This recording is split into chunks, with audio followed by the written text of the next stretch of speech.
Take a look at the prestige and beauty of this silver bullion coin from the island of Fiji. There are many elements to dive into as we see if this fantastic bullion coin is right for your collection, here on the Culture of Currency.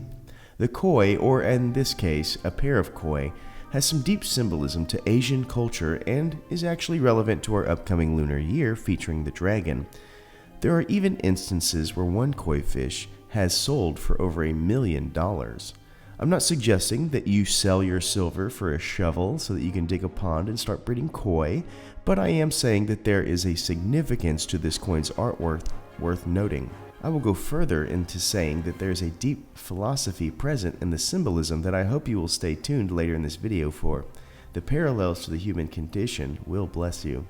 If you've seen my video over this coin, the dragon and koi from Australia, you will know how it ties into the lunar year of the dragon. Another reason to get excited is that at the filming of this video, these coins are still available at APMEX.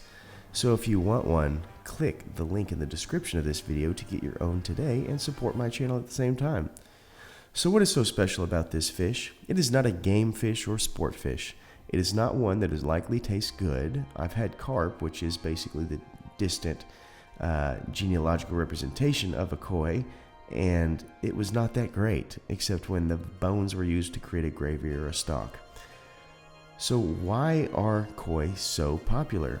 Today we're going to get into the value behind the koi.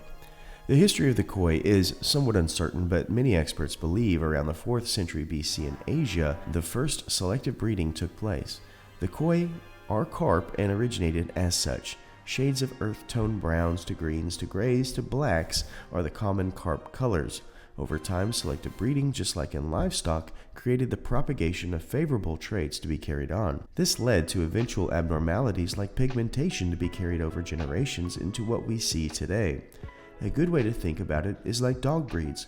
There are so many varieties of dogs which cause distinction, and koi are much like that. There are some fantastic looking varieties such as the Kohaku, the king of koi, featuring a white base adorned with bold, vibrant red markings. You have the Showa Senshoku, featuring all three primary colors, black, white, and red, in a striking marbled pattern. Yamabuki is bathed in golden hues of autumn leaves. This koi has a warmth and elegance to it, and the Matsuba showcasing a mesmerizing net-like pattern of black scales on a lighter base, resembling pine needles.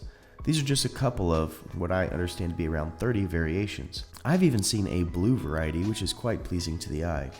As you can see, these are beautiful fish and ones worthy of just about any decorative pond.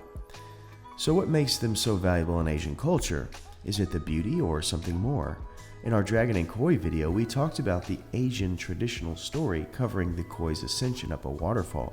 The resilience and power needed to complete the koi's quest eventually won the day as the koi made it up the waterfall and had struggled so much that it had transformed its body into a golden dragon. This is the shorter version, of course, of the story. For the full version, I refer you to my other video, but basically the koi became a dragon. This is one of the reasons this is such a strong Asian symbol. If you're a Pokemon fan, it's the same thing as Magikarp turning into Gyarados. In Asian culture, the dragon is something of highest significance. It can represent prosperity. Having a koi around, therefore, can help with prosperity in traditional culture. It does not symbolize the luck often associated with the dragon, but rather the hard work it took to gain the prosperity. I really enjoy the story and think that it's one we can all learn from. What I also like about the design of this koi is the circular motion that we see. This is actually the idea that gives us one of the most iconic symbols of duality, the yin-yang. The yin-yang is a symbol about balance and is derived of a black fish and white fish spinning in a circle. One cannot consume the other as it would lead to consumption of oneself. This white fish only exists if the black fish exists. In Taoism, this symbol of two fish in circular motion is a strong principle of universal stability, and to master it, you must almost detach and watch. You minimally act as necessary to stabilize the balance, not through arrogance, but as a calm duty. It is like guiding a boat through a river with very slow current and no wind. Occasional minimal moves with an oar keeps the boat true. I never know where exactly the research will lead, but I hope that you've been blessed by this coin as I have. Now that you understand the significance of the theme, let's place it on our 60-point scale.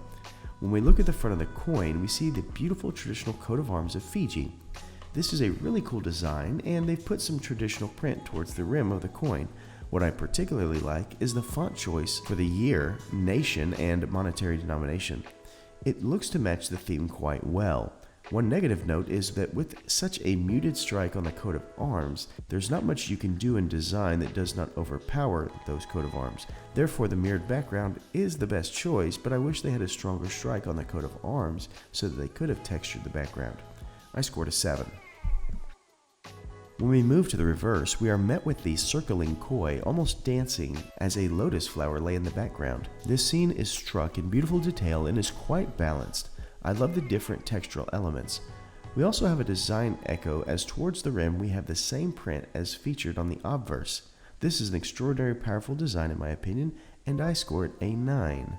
Next, we cover mintage.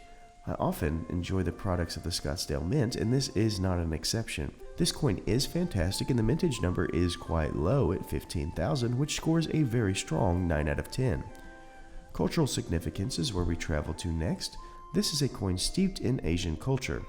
I have done a video over Fiji and their culture, and as you see here on a map, Fiji is not very close to the Asian continent, but that does not mean that this isn't relevant.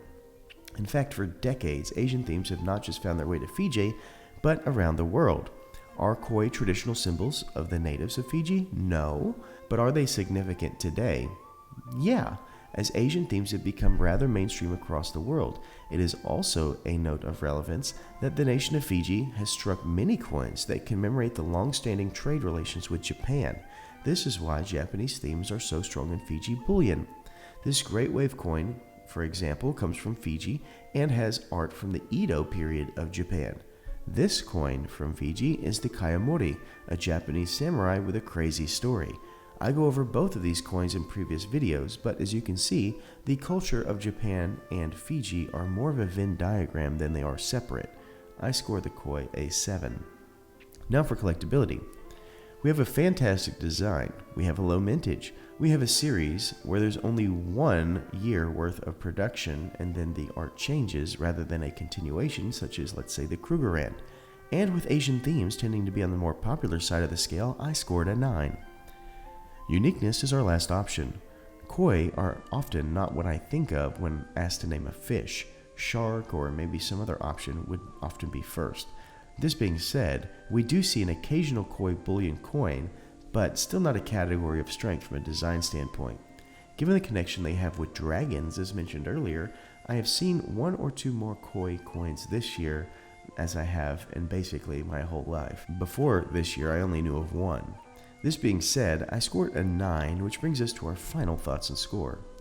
Swimming across the line at 50 points, this coin, just by a scale, lands in the lauded halls of the elite bullion coins of the world. It did not score a 10 in any area, but was strong in all areas, which led to its success. So, is this a coin for all collectors to look into? I think so. I would go so far to say that with the low mintage, design, and strong theme, that this is a coin for just about everybody. Thank you so much for watching, and as always, please remember to stay classy and current with the culture of currency.